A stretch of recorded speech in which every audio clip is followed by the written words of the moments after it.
नागपुर हिंसा को लेकर गृह राज्य मंत्री योगेश कदम का बड़ा बयान सामने आया है और उनकी ओर से कहा गया है कि जो दंगाई थे उनका चुन चुनकर हिसाब किया जाएगा, यानी कि बड़ी कार्रवाई की जाएगी, कड़ा एक्शन होगा। इसी के साथ साथ हिंसा के कारणों की जांच करवा रहे हैं। योगेश कदम ने बड़ा बयान दिया है और क्या कुछ कहा गया उनकी ओर से सुनवा देते हैं आपको। इन्वेस्टिगेशन हमने चालू कर दिया है। अब तक टोटल 47 लोगों को हम लोग डिटेन कर चुके हैं। इसमें लगभग 12 से 14 हमारे पुलिस कर्मचारी इसमें इंजर्ड है। कुछ उनको लिगामेंट टेयर हुआ है, कुछ उनको कुछ कट्स और बाकी माइनर्स है।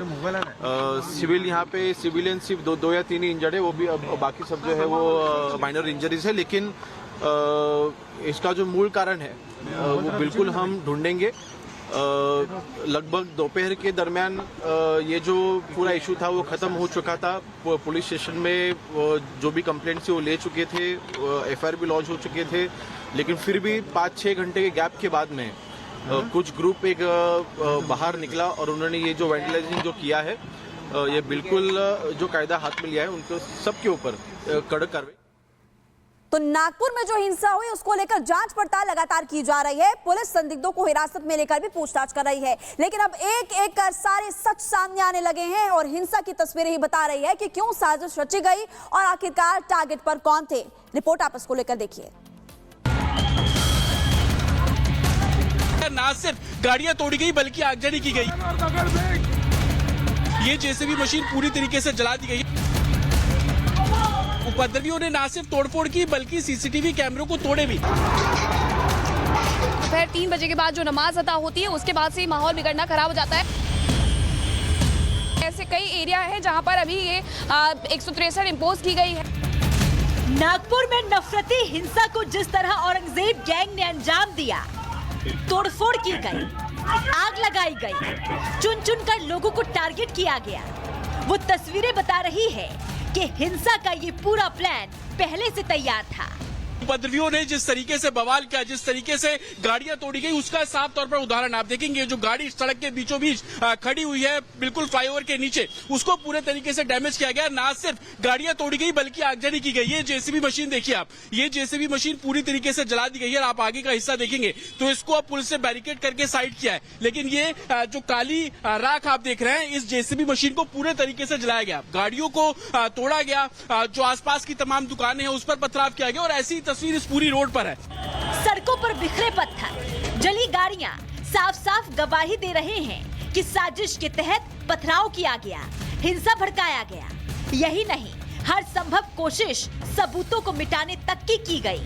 उपद्रवी थे वो प्लानिंग के चलते आए थे। लोग कह रहे हैं पेट्रोल बम उनके पास था। मान लीजिए पत्थर तो सड़क किनारे मिल जाता है, लेकिन पेट्रोल बम जो है वो सड़क किनारे नहीं मिलता। और उपद्रवियों ने ना सिर्फ तोड़फोड़ की बल्कि सीसीटीवी कैमरों को तोड़े भी। उदाहरण के तौर पर आप ये देखिए, ये रेजिडेंशियल है और इसी घर पर पथराव किया गया, लेकिन सीसीटीवी जो सड़क की तरफ है जहां पर भीड़ इकट्ठी हुई थी, वो ये सीसीटीवी उस तरफ है जहां पर गाड़ी पे आग लगाया गया। लेकिन वो सीसीटीवी उपद्रवियों ने तोड़ा, बाकायदा डंडे मार के तोड़ा और इस तरीके से जो उपद्रवियों की तरफ कैमरा फेसिंग थे उन सभी को नुकसान पहुंचाया गया। फडणवीस के शहर को जलाने के लिए क्रूर औरंगजेब को चेहरा बनाना बताता है कि निशाने पर सनातनी थे। लोगों का ये भी कहना है कि जो दंगाई आए थे वो चुन चुन कर निशाना बना रहे थे। उन्होंने टारगेट करके तोड़ा गया है, पेट्रोल बम के साथ, हथियारों के साथ। पेट्रोल बम कहाँ से आ गया सर? ये गाड़ी कहाँ से जली सर? गाड़ी उसी के कारण जली ना। प्लानिंग थी इसका मतलब? इसका पहले से प्लानिंग था, उन्होंने ठहरा के हुए आए थे। ये पूरा वेल प्लान है। हिंदुओं को टारगेट किया गया, उनके घरों पे पत्थर मारा है, औरतों पे पत्थर मारे। यहाँ सामने पूरी मुस्लिम बस्ती है, एक भी घर पे पत्थर बता दो, उनकी एक भी गाड़ी फूटी हुई बता दो। वेल प्लान किया हुआ है। अभी सब दरवाजे बंद करके छुपे हुए हैं। अब भारी संख्या में पुलिस बल तैनात है, पूरी निगरानी की जा रही है। हर आने जाने वालों पर न सिर्फ नजर रखी जा रही है बल्कि पुलिस उनसे पूछताछ भी कर रही है। यहाँ से बिल्कुल लगती हुई है मस्जिद और यहाँ से बताया ये जा रहा है कि दोपहर 3 बजे के बाद जो नमाज अदा होती है उसके बाद से ही माहौल बिगड़ना खराब हो जाता है। यहाँ से लगभग 10 मीटर की दूरी पर ही ये चौक है, महाल चौक, शिवाजी चौक, जहाँ पर ये पूरी हिंसा बरतती है।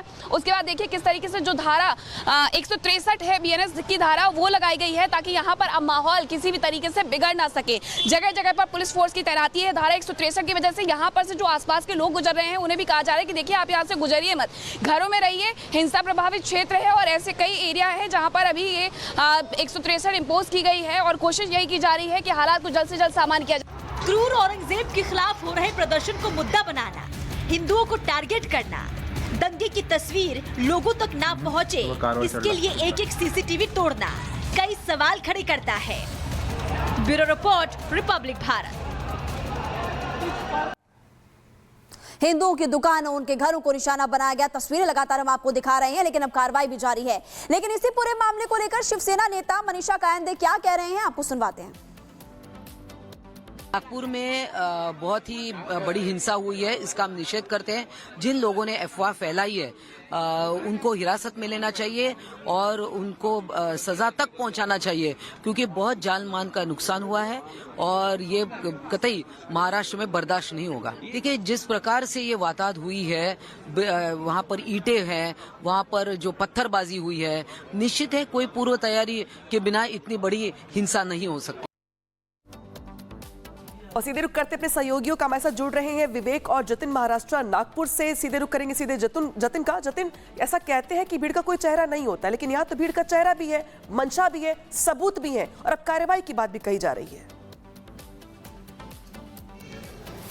बिल्कुल, देखिए, कार्रवाई के नाम पे 50 से भी ज्यादा लोगों को अभी तक पुलिस ने हिरासत में लिया है और उनसे लगातार पूछताछ की जा रही है। लेकिन जिस तरीके की तस्वीरें कल सामने आई, ना सिर्फ लोगों को खदेड़ा गया बल्कि पुलिसकर्मी जो तैनात थे उनको भी खदेड़ा गया। इस समय जिस जगह पर मैं मौजूद हूँ, यहाँ पर बड़ी संख्या में भीड़ इकट्ठी होती है और भीड़ इकट्ठी होने के बाद पथराव करती है। सामने ये जो हिंदुओं के घर आप देख रहे हैं, इसी जगह पर पथराव करना शुरू होता है और उसके बाद आप देखेंगे गाड़ियों में आग लगा दी गई। पुलिस जो बीच बचाव करने आई उन पर भी पथराव जो है वो किया गया और लोगों का ये आरोप है कि सड़क के दूसरी तरफ जो दूसरे समुदाय के लोग रहते हैं उनके द्वारा ये पथराव जो है वो किया गया। सिर्फ हिंदुओं की गाड़ियों को टारगेट किया गया, उन्हीं के घर पर पथराव किया गया और सड़क के दूसरी तरफ जो गाड़ियां थी, दूसरी तरफ जो दुकानें हैं, उन पर किसी भी तरीके का नुकसान जो है वो नहीं हुआ। और तस्वीरें आप लगातार यहां पर देखेंगे, चाहे वो तमाम दुकानें हो, सीसीटीवी कैमरे हो, हर किसी को नुकसान वो है पहुंचाया गया, क्योंकि ये तमाम जो पूरा इलाका है वो एक तरीके से हिंदू बेल्ट है और इसी को नुकसान पहुंचाने की कोशिश। आप ये देखिए, ये गाड़ी यहां पर खड़ी हुई है, सड़क के ठीक बाहर ये गाड़ी थी, इसको पूरे तरीके से तोड़ा गया। आगे आप देखेंगे शीशा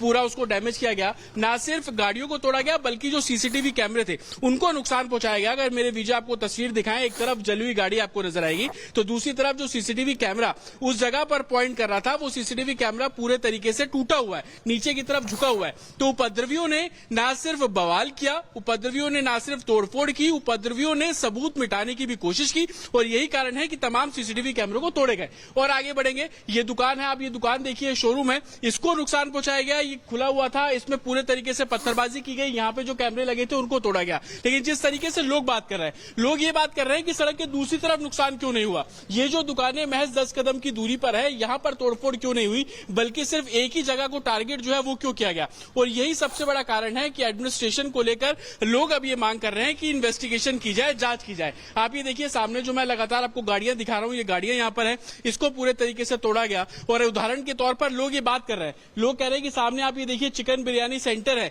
ये हिंसा के समय खुला हुआ था,